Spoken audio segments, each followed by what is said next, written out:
SuperTalk Mississippi media production. We'll pre-record on my count. 7, 6, 5, 4, 3, 2, roll A, fade up on A.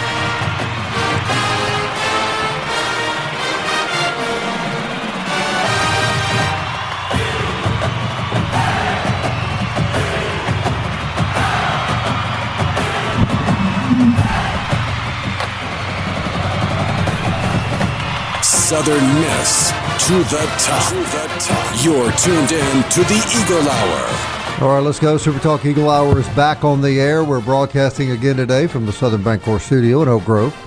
Bob Kelly and Demon, our good friend Daniel Stewart's in the studio with us. Opening segment of our show today, sponsored by Dickey's Barbecue, where you go to cater your next event. You will be happy, or if you want to take your family out for a great barbecue meal tonight, there is no better barbecue in the Pine Belt than Dickey's Barbecue and we appreciate their support of Southern Miss and, of course, the Eagle Hour.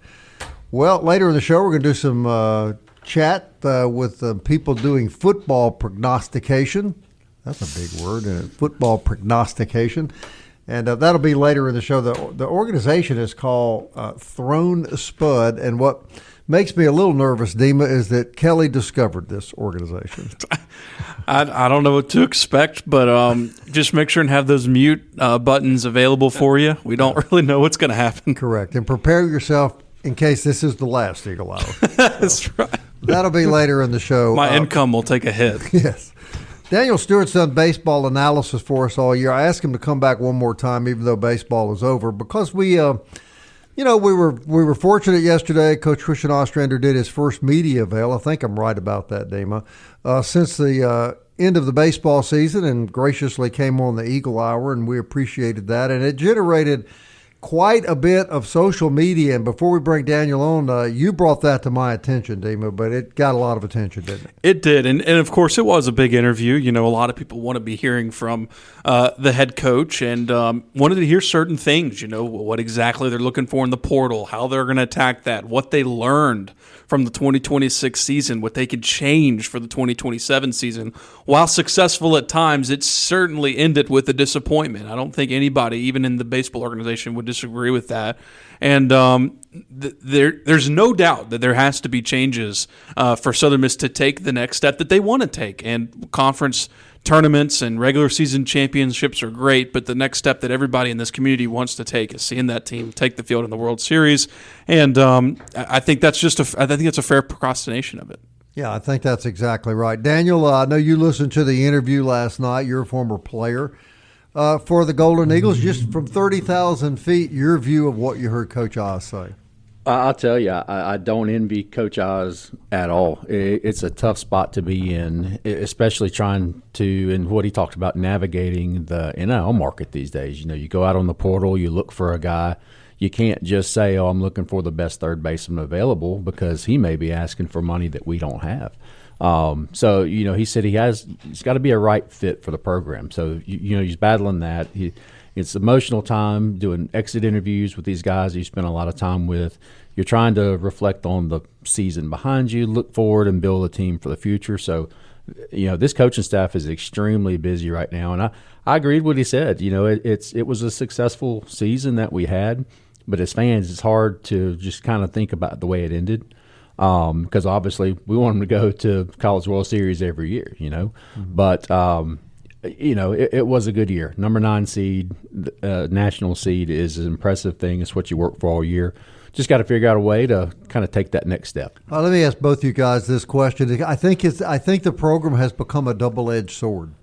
I think they've had so much success that you can't ignore that. I mean, they've been very, very, very successful. But that success brings anticipation and expectation, Dima Mixon, and the expectation is, based on all the regular season success, is that we're a World Series team. We want to be in the World Series, and we're disappointed if we're not. Absolutely, but I think that's, you know, also what they feel at the baseball complex as well. I mean, you walk in there, it says the road to Omaha. That's the goal everybody's trying to get, and Southern Miss has put themselves in a position to recruit, you know, the talent they're able to recruit, to get players out of the portal that they're able to get. but they have to start showing that they're taking the steps in the postseason. Sure, they've won, the regional in 2022 and 2023. I get all that. But there's still that one step that they just haven't been able to take yet. And in the last 2 seasons, you had really good rosters to be able to take that next step. Last season, you had a true ace in J.B. Middleton. You had the most home runs you've ever had as a program, and you lose your home regional. This season, you have a roster filled with veterans. We talked about it all season, how many seniors, how many experienced players, a lot of baseball being played. You had a pretty good rotation, and you didn't even win a game in your own regional. So that's certainly a question mark for this program moving forward. And you're right. The reason it's such a big question mark is because it's hard to see how they have so much success in the regular season against teams that are in the World Series too, right, not being able to translate into the postseason. And that's the answer that Oz has to find, and that's why I agree with Daniel. I don't envy him because that's a tough answer to find. 6-3 against 3 teams that are going to play in the College World Series this weekend. Sure. That was Southern Miss's regular season record against them, but the Golden Eagles don't win a regional. Right. Well, I sit here as we reflect back. Think about the way our season went and the teams we beat early on, like you just said, Bob. We're 6-3 against those teams. Had we just barely squeaked into a regional and then gone 0-2, I don't think we'd have this level of disappointment that we're having right now. But the season went so well. We came back and won the regular season in Sunbelt. We won the conference tournament. We're hosting a regional, so all the things kind of seemed lined up for us to make that next step, and we go 0-2. So that I think the sequence of events there is kind of leading up to some of the tough pill to swallow stuff we're dealing with right now. Can I pose a question to all 3 of you? Because I think this is a fair question, and I think we're a talk show. We're able to answer this. Is there anything that Oz said that you just don't agree with that he said yesterday? No, I mean, honestly, don't. I think he hit the nail on the head on a lot of points. It is very different, the coaching game, the baseball game, the college athletics game than when he started coaching at, I think, Delta State years ago, and his times, he's kind of moved up through the ranks. No, I don't necessarily disagree with anything that he said. I just hope that he can do what he needs to do to build that team and get us ready to go for next year, but it's going to be tough. I would say this, to answer that question, not so much a disagreement. I found what he said about the portal a little alarming, a little concerning, because I read this stuff every day. I think he used the term ridiculous or silly. Stupid. He said stupid. Yeah. And I think he's right. And what concerns me is exactly what Kelly asked. Are we going to get priced out of being competitive? And there's nothing. And to anybody that said that what they heard from Coach Ostrander yesterday is not what they wanted to hear. Here's the question I will throw out: what did you expect him to say? Yeah. He said everything that you would expect him to say under those circumstances. And it's to the point now that what good does it do? I mean, I know we're here today talking about it, but what good does it do at this point? It's done. Now they've got plenty of work ahead of them, and this is a very busy time.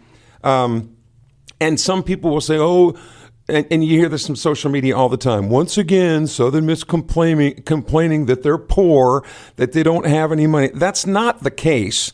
They're not poor. But as these figures continue to go up and up and up, you can't.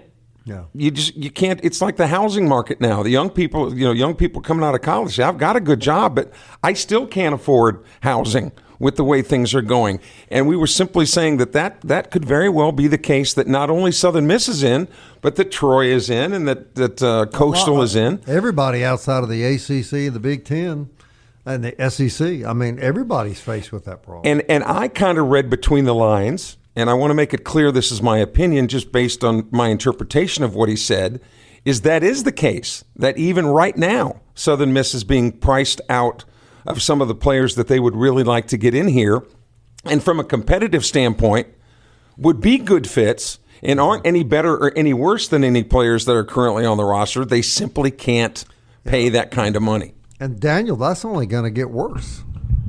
Yeah, it is. And, I'm not sure what the scale of escalation is on that. Is it something that's slowly going up or increasing, at a crazy kind of pace. I got a feeling it's the crazy pace because we've heard about it in basketball and football for years, but baseball's kind of avoided some of this NIL stuff. Well, now listening to Coach Oz, I mean, it's right here at our front step now that Southern Miss is dealing with it. With all respect to this kid, when you can play basketball at Alcorn, come to Southern Miss for 1 year and get $1.5 million to go play the next year at Memphis, that tells you, what was the word he used, Dima?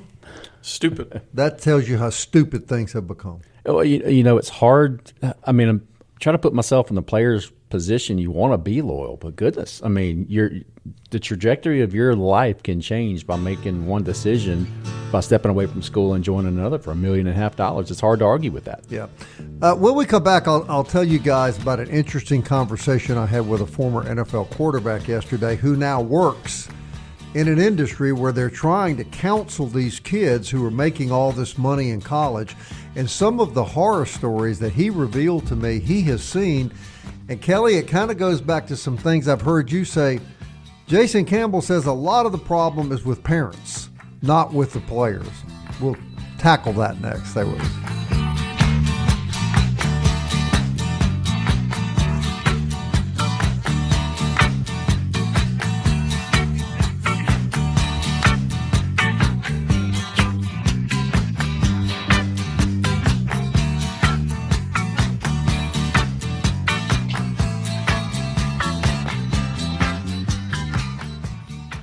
Big news from Robinson Electric Supply in Laurel. We've moved. You'll now find us directly behind our old building, right by Sawmill Animal Hospital. We're still your trusted electrical distributor, carrying everything from conduit to tape. And don't forget our full line of Milwaukee tools. Whether you're a contractor or a DIY pro, stop by the new Robinson Electric Supply at 1222 West 6th Street and see what's lighting up Laurel. Robinson Electric Supply. New location, same trusted service. Southern Miss to the top. To the top. You're tuned in to the Eagle Hour. All right, welcome back to the show. Eagle Tire West sponsors this segment of the program. Highway 98 West. They sell Goodyear and all major brand tires. They do full service work on cars and trucks. And they're wonderful local people, family operated since 1985. There is not a nicer guy around than Matt Warren and his dad. Eagle Tire West, Goodyear Tires, full service, big Southern Miss supporters. All right, before we move on to that matter I brought up, Dima has corrected me on something. I'll tell you guys this. My son-in-law, I showed Daniel the video, was at Auburn last night. I'm ashamed to say he's a soccer fan, but he's a good guy. He and some of his business guys went to Auburn, and I can't remember who was playing. It was crazy. It was Iceland against some Scandinavian. Argentina, I believe so. It was. Whoever. Now, Argentina in that world is really good. All right. Yeah, they have Lionel Messi. 85,000 people, Dima Mixon, at the Auburn football stadium last night, and you told me you're not surprised. No, yeah, the World Cup's a huge deal. Huge deal. I think last time it was, I can't remember exactly where, somewhere in the Middle East, but I remember it was a big deal, like Elon Musk was going to watch, the final or whatever, and so no, it's a big deal, and it's pretty cool to see the United States, and then we also get the Olympics in 2028 too. So do you believe? And he did tell me that a big part of the crowd did not appear to be Americans, but you said that didn't surprise you, that Europeans and people from all over the world have traveled here to watch these matches. Absolutely. World Cup's huge deal. I don't think there will be as big a crowd there until the Golden Eagles play there in football this fall. I think that'll be a comparable crowd. Well, I think that'll be a comparable crowd anytime Auburn plays football there is what I think. So we have nothing to do with it? Is that what you're saying? I don't think so. Okay. All right, going back to what we talked about, I had a very interesting conversation yesterday with Jason Campbell. And for people who may not know, a Laurel kid, played football here in the Pine Belt, played at Auburn, all SEC, big time player. First round draft choice of Joe Gibbs and the Redskins. It was fascinating to hear him talk about the first time he met Joe Gibbs and how surreal it was. And he just was repeating to himself, that's Joe Gibbs, that's Joe Gibbs, that's Joe Gibbs. But anyway, he's retired, and he now works for an organization that tries to counsel kids and guide kids through this NIL process. And several things he said were very interesting to me. More and more of these organizations are developing. He said many of these kids are kids who never had any money all their life, limited parental influence in their lives, and now suddenly they got $500,000 or $750,000. And he said that's dangerous.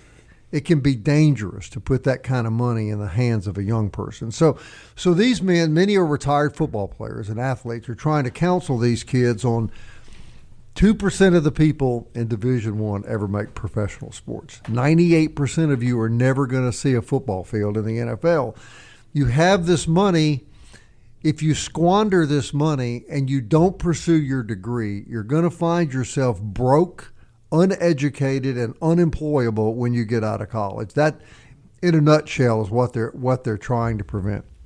Shocking to me, guys, and any of you can comment on that, is he said they've learned that in many cases, the genesis behind the push for the money, I'm going to this school, and the next year I'm going to this school, and next year I'm going to this school, not the players, parents. Does that surprise you, fellas? No, not at all. And it's sad to say that. 50 years ago, it wouldn't be that way. It was a whole different way about going about your business, living your life, loyalty to institutions. And as time has gone on, it's gone away from that, where even in our schools, just respect for teachers. A lot of times you hear parents, oh, the teacher did this to my child. Well, back in my day, I don't care what the teacher said. Teacher's always right. Mm-hmm. So there's been this societal, cultural change in, like authority, So I'm not surprised that parents are now putting their kids in positions to not really be set up to make the wisest decisions, and parents being like you said, Bob, the genesis behind all these decisions. Right. It's sad. David, tell me what you think about this. Here's another thing he said to me I thought was so interesting. He said, not only is this creating problems for kids, this is destroying traditional rivalries. And he said, I'm going to give you an example. I played 3 years quarterback for Auburn against Alabama, and he did throw in. We won all three.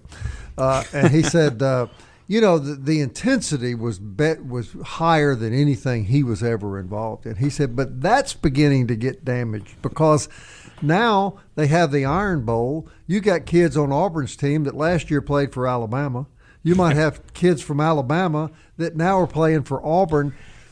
He just says that there has to be some control here, and someone needs to get a handle on this. Now, this is from a professional football quarterback that the game is being terribly damaged. Your thoughts? Yeah, the good news is for everybody that Congress is in charge. They're figuring it out. Yeah, that'll solve everything. So we should be in a pretty quick solution to this. No, it's sad. I mean, it really is sad. And I'm just going to take it back to a Southern Miss, discussion. I mean, I've grown up in Hattiesburg my whole life. And I've been to a lot of Southern Miss football games and seen a lot of Southern Miss games. I mean, and I would say 2000, because a lot of people talk about the good old days of Southern Miss football when they were beating Alabamas and all those things, and I would just say to them, it wasn't really even that long ago. 2010, 2011, I was in Houston when Southern Miss went to the Conference USA Championship in Houston. They were number 6 in the country. USM had no chance to beat them, and USM went in there and whacked them. I mean, if Southern Miss plays Houston today, Houston, not even Alabama or whoever it is, Houston, they're probably going to be 17-point underdogs. Mm-hmm. A great example, when they play Tulane we've all joked about it, but that's a team that has more money than Southern Miss does, so we assume Southern Miss will lose that game. It's Tulane. Right. So it's not even just an Alabama, Auburn, Ohio State, Georgia discussion. It's look at where it even is. Correct. On the bottom level of football versus Southern Miss and Memphis. Southern Miss should have beat Memphis all the time. And Charles Huff is leaving Southern Miss to go to Memphis because it's a better job. Yeah. Kelly, his suggestion, there were several, but a cap on how much money they can make, some sanity in the transfer rule. His suggestion was, you can transfer one time, but if you transfer a second or third time, you have to sit out a year to try and slow down the transfer rule. And he said, I think all of us who played professional sports want kids to make money because the universities are making money. Absolutely. But there has to be some control. I think there also needs to be an age limit where you don't have these 27 and 28-year-old guys who are men, playing with 18-year-old guys who are young men, but still there's a vast difference in their experience athletically. The other thing I want to go back to is parents. And this is one of my favorite subjects. And I hear this from parents all the time. Well, my kid plays travel ball because he's going to get exposure, and we're going to go to this baseball showcase over in Atlanta with Perfect Game and Baseball Factory, and we're going to spend $4,000 for the week so my kid can, be seen by Kennesaw State. And parents are convincing themselves, they're rationalizing in their own mind that their kid is going to get to play in the big leagues because of all this money they're spending. They get everything. They can buy their kid anything else. They think they can buy their kid's way into professional sports. If you parents would take the money that you spent in going to all these travel ball tournaments and put it in a moderate growth mutual fund from the time that kid is 8 years old, they wouldn't have to go to Kennesaw State. They could go to Stanford. They could go to Notre Dame with the money that you would be putting away. So don't give me the mess about, well, that's the only way my kid's going to get to play in the bigs. And statistically, and I know this will probably draw the ire of some people, it's getting tougher and tougher for American kids to play Major League Baseball. When you look at the rise of the Chicago White Sox this year has been done because of their Asian players that they brought in. The Dominican Republic has complete leagues of nothing but Dominican Republic kids who will work for a lot cheaper than American kids will. So wake up, smell the coffee, see what's real, and deal with it. Now, if you want to go to these Perfect Game tournaments and have an experience with your son or daughter, making memories, that's a whole different deal. But to spend the money saying, this is my kid's ticket to the big leagues, wrong, and you need to deal with reality. All right, wrap this up, Daniel. We got 50 seconds. Yeah, well, the concerning thing to me, and kind of piggyback off what Kelly was saying, is and I talked to some parents that have kids growing up in baseball. Well, number one, I did mention this to a coach one time. I was like, Coach, do you recruit differently now because of all the travel ball? He said, absolutely. He said, kids are throwing more, their arms they're having injuries at a younger age, they're burning out quicker, so they're recruiting differently. And the other thing is, this participation society mentality. All these kids get first place in these tournaments. They're all getting these rings. They got a wall full of rings. I've got 3, and they all came from state championships at West Lauderdale. That's the only rings I've got. So, the expectation that is built up in these kids' minds of, if I do these small things, I'm going to get rewarded, get a ring, there's more to it than that in the long run, but it is not going to translate to professional baseball. Well, man, we appreciate your analysis all baseball season. It's been a great year. Like I said, I hate the way the season ended, but we had a great year. It was a good time to be a Southern Miss baseball fan. Thank you, man. Thank you. We'll be right back, everybody. Talk a little football when we come back.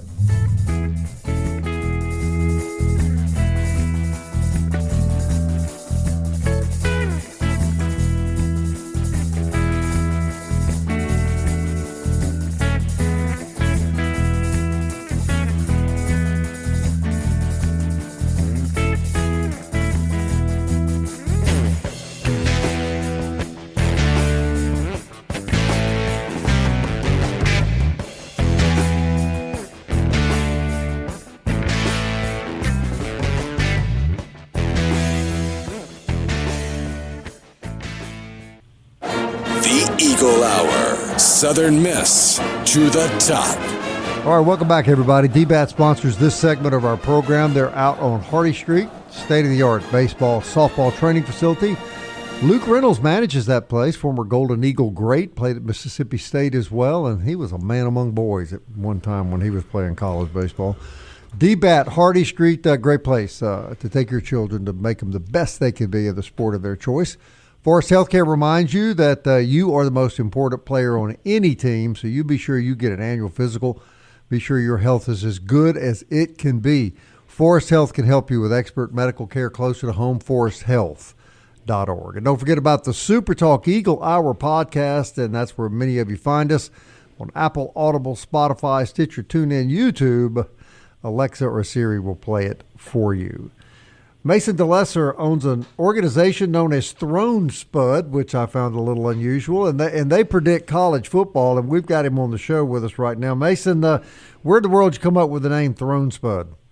Yes, sir. Well, thanks for having me, first of all. Sure. And Yeah, so me and Briggs Wharton, who we co-run the brand, he's from Idaho originally, so we got to have a little homage to the potato culture out there. So that's where the Spud comes from, and then Throne or couch. So it's just a little play on couch potato, since that's what we are on Saturdays in the fall. So. No wonder Kelly found your site so quickly. That's right down his alley, Mason. That's his specialty. Man, Mason, just the right amount of weird. Nice. Over 20,000 followers on Instagram, and you guys have been releasing your college football preseason projections, win-loss records, and things like that.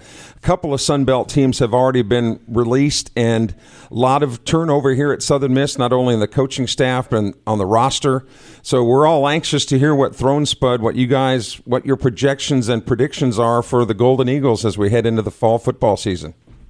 Yes, sir. Yeah. So, like you said, a lot of turnover. But I have y'all projected at 4-8 this year. So I've got a few wins, and from what I hear from you guys, I might be a little optimistic from what y'all are even thinking. But I've you guys snagging a few wins this year. So 4-8. Can you break it down for us? The four that you've got Southern Miss to win. So I got Alcorn State, of course. I've got the FCS game, the home opener. I've got you guys winning that one. And then I've got 5 straight losses to begin the year because, again, I look at the roster. It's a lot of pieces coming in from different places, some P4 talent, some FCS talent. I think it's going to take some time for them to gel and mesh. Week 7, this one might surprise you guys. I've got y'all beating Louisiana, actually, at home. So that's going to be a little bit of an upset. And then I've got... Okay, now Mason, can I stop you right there? Yeah, let's hear it. Is that when the bourbon kicked in? Maybe a little bit, maybe. No, so that one, I was thinking Louisiana's in the middle of a tough stretch, and they've got they've got Troy coming up, or actually before that. So I'm thinking they're going to be a little fatigued from that tough home battle with Troy. And Southern Miss is going to catch them napping a little bit. So, we try to mix in some upsets here and there because every Saturday I know there's a couple results that we never see coming. So tried to mix in one after that, and maybe the bourbon was talking to me a little bit at that point. All right, so you got Alcorn, us winning Alcorn and Louisiana, okay? Yep, and then Louisiana Monroe right after that, so a little 2-game win streak. And then JMU, Louisiana Tech, I got losses there. JMU's, that's going to be a rough one. And then South Alabama at home, I think they can win that one. So you think they can beat South Al? I do. I like their quarterback a little bit, but there's a lot of turnover going on with them as well. So I think they've got what it takes to at least. That's senior day too, so had to take that into account. Mason, how you like that Tulane game? How you think that's going to turn out? Oh, that's not going to go well. Former coach. yeah, that's going to be rough, and I really like them this year. I was just about to ask, what is your outlook on Tulane? I mean, that's definitely interesting to a lot of the Southern Miss listeners that we have. Yeah. No, they're going to do really well this year. In fact, I have them at 9-3, so they're going to have a chance to get double-digit wins in bowl season, in my opinion. Now, what's interesting about the 9-3 pick, though, and to be fair, is that a lot of these players are left over from the previous administration. It'll be interesting to see how the 9-3 revolves into the next year. But as you look at the Sun Belt now, Mason, who's going to be the surprises this year in the Sun Belt, or who are going to be the horses? Yeah. So I've got JMU atop. In fact, just a little sneak preview, unless that one's already out. 11-1 for JMU this year. I'm pretty bullish on them. Listen, Billy Napier, as a student at University of Florida for the last 2 years, you can say a lot about his ability to manage games and keep his roster disciplined and ready to play on Saturdays, but the man can acquire talent. So I'm banking on that this year. I really like what I see when I look on the roster sheet there. So I got them leading the Sun Belt. And then I got this kind of middle tier or mid-upper tier of Old Dominion, Arkansas State, Marshall, and Troy. Got them all at 8-4 or 9-3. In fact, Old Dominion's at 9-3. So that's our upper tier.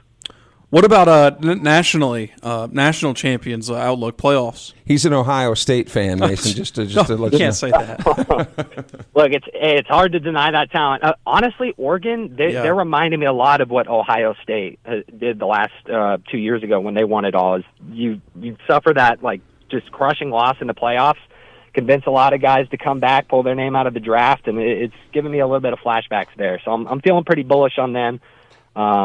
So, yeah, well, we haven't released our official national championship picks yet. Mason, what about the two schools up north? Don't mention them by name. We're not allowed to do that on this show. But the two schools up north.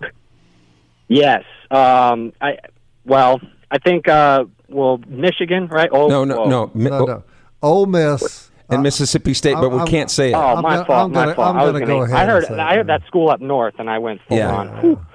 All right, so Ole Miss, and then what are you? Mississippi State. Mississippi State. Okay, Mississippi State's going to be a rough year for them up there. Ole Miss, I put Trinidad Chambliss as the best quarterback in the nation, so kind of hard to deny the talent there. I have them, I believe, at 10 wins this year, hovering around that 9-10 win mark as well.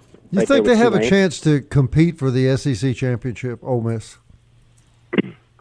What's that? Do you think Ole Miss has a legitimate shot at competing for the SEC championship this fall? Yes. Yeah, absolutely. I would agree.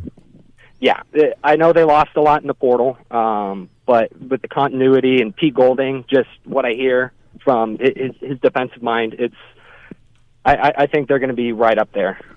Well, Mason, I got to tell you, even though you have the Eagles projected at 4-8, I wouldn't. Under the circumstances, I don't think that's bad. I think that considering all of this turnover, Blake Anderson's a guy that's not going to be in a big hurry to go anywhere, like a lot of other coaches that might come in here. So, from a building situation, he's done it before out in Utah. He's coached in the league before at Arkansas State. So, I think all in all, 4-8 would not be too bad. Yeah, I agree. Yeah, it would tie, I think, his career low for wins in a season, but that's not a bad start, especially since he's coming back and, it's a new era. The last time he was coaching, NIL wasn't really a thing. So, well, one more for you, real quick. What about Memphis? What do you see from them? Yeah, Memphis. Oh, I have them doing really well. Let's see here. I do really like that they got Aaron Noland out there from, I forgot where they got him, but he's going to be great this year. Memphis, yeah, I have them at 9-3 as well, right there with Tulane battling it out for the American. Wouldn't that be ironic? Yeah, the last two Southern Miss coaches going 9-3. I'm going to ask you this question before we run out. They didn't get anywhere close to 9-3 here. Right. Yeah. I want to ask you this before we run out of time for my young protege here. Yes, sir. The best football conference in America will be, Mason. Okay. There's one answer. No. It's not hard. I know y'all aren't going to like it because where we are, I got to put my foot down. It's going to be the Big Ten this year. Yes. I don't. Thank you. Yes. There you go. That's my Ohio State guy, right? Yes. Yeah. Yep. Yeah. Yep. I got to be impartial. Yeah. He's a Southern Miss / Ohio State guy, in all fairness. I'm a journalist. We have to say that. Well, you can follow Throne Spud on Instagram. Are you also on X as Throne Spud? Yes, sir. Yeah. Okay. We're on X, TikTok, Twitter, YouTube, Twitter, X, same thing, YouTube, all those. THRONE, throne, like a king's throne, Spud, SPUD. They'll be releasing all the schools from across the country, all the conferences when it comes to football. They do college and basketball. They're a fun site to really keep track of. I would really recommend you guys check them out and give them a follow. Mason, we appreciate your time, my man. We may call on you as the football season gets a little closer if you're good with that. Yes, sir. Looking forward to it. I'd love to be back on. Thank you for your time, my friend. Thank you, guys. Mason deLisser, everybody, from Throne Spud. I don't think 4-8. I can live with that under the circumstances. I think that'd be a pretty decent if they get start. through the season and beat Louisiana and South Alabama like he was predicting, I think that's fine. Yeah. And if they knock off Tulane, it'll be a championship year, huh? Yeah, well... it's hard to believe that how things have been reversed in the last 20 years. Southern Miss owned Tulane. That's what I said in the first segment. Yeah, owned them. Absolutely owned them. And Memphis. Yeah. Well, they haven't. This year's team, they haven't played us yet. We'll be right back.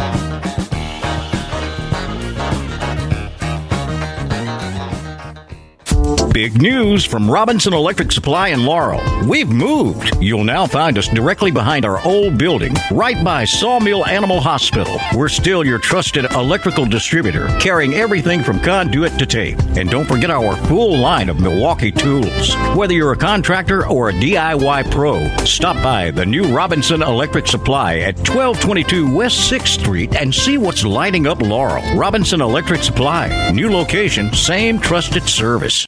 You're tuned in to the Eagle Hour. The Eagle Hour. Southern Miss to the top.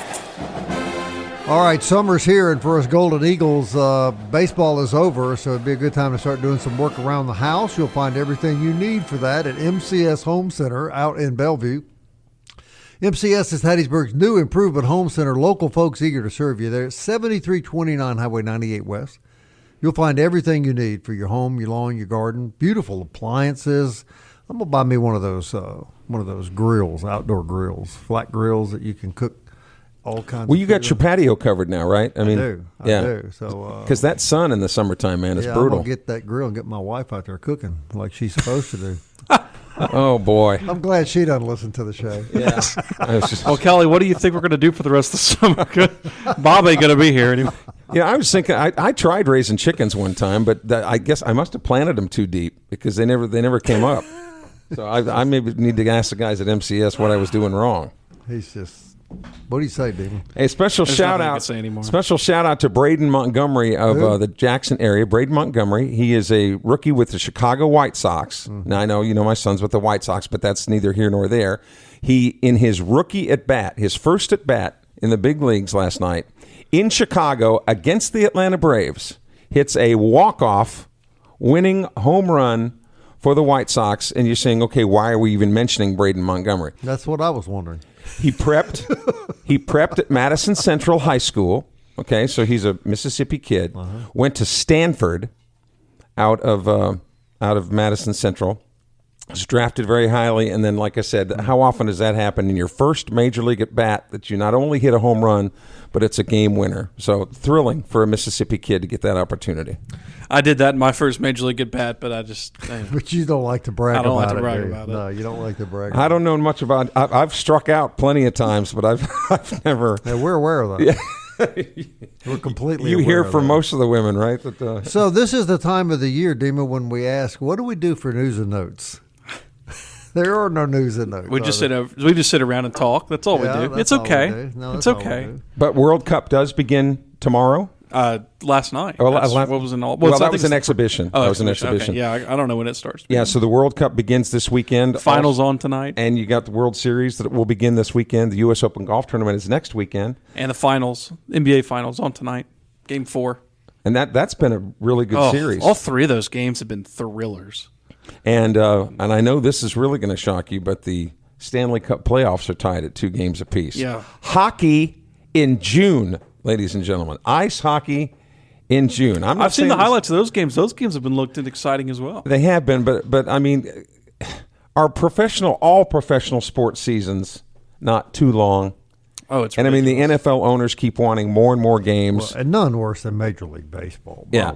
How many games did they play? 162. Yeah. 162. Lord almighty. Yeah, but when you have to pay those exorbitant salaries, you got to get the money from somewhere, right? Yeah. And you better enjoy it this year, because I'm telling you, there ain't going to be a Major League season next year.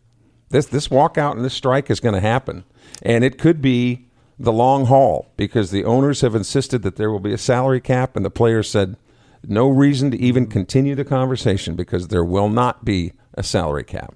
Now, because no amount of money's enough for them. The NFL has a salary cap. All the other major organizations have salary caps, and I hear what you're saying, Bob, and the players expect that that's going to be the general public's reaction.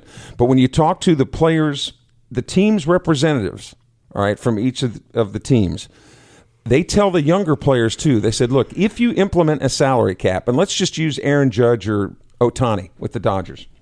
Let's just say, for the ease of the math, it's $100 million, salary cap. Well, Ohtani and Judge, they're going to get theirs. All right, they're going to get their $85 million. Yep. All right, so you got $15 million left to spread over about 50 or 60 guys. Now, it's still a salary that all of us could live with, but in the context of Major League Baseball, that's not a whole lot of money. So these younger players they're asking the same thing. Why aren't we for a salary cap? And the older, more established players are saying, you guys of all people should not be for a salary cap because Ohtani and Judge are going to get theirs, and then you're going to get the crumbs that are left. And we as older guys who have money in the bank don't think it's right that you guys are going to be left with the crumbs. Well, they can say that, and that may be true, but you know what the public perception is going to be. You greedy professional baseball players, how many millions of dollars do you think you have to have? They also have been told that, to expect that the general public will side with the owners. But the players, they just said it is a non-negotiation point, a salary cap, and right now, it ends the CBA ends at the end of the year. I just don't see this happening. Can't we all just get along? Okay, Rodney King. Wasn't that his famous quote? That was it. He was right, though. He was right. You'd like to think so, but thankfully, our salary cap on this show is 3 cents a year, so yes. we're running good. We each get 1 cent. We're holding strong on the salary cap around here. I just want you both to know that. They've been holding that salary cap down tight for a long time. but when you hear that explained by the player agents, it does make sense. But whether they'll get their way or not remains to be seen. All right, Damon, who's on the show tomorrow? No idea, Bob. This is your show. Just kidding. It's Wheel of Fortune. We'll spin the wheel. It's a who's who game. And whoever draws the short straw will be on the show Anybody tomorrow. Gets a text from us now is going to be like, you've got to be grab kidding that me. guy coming out of Quarter Market. Oh, we'll book him for tomorrow. He's got a pulse. Southern Miss to the top. Bye. Time keeps on slipping into the future.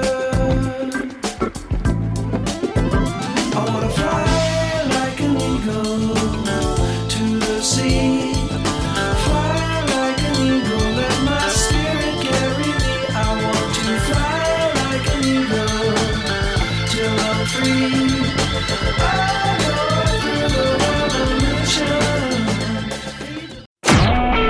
A SuperTalk Mississippi media production.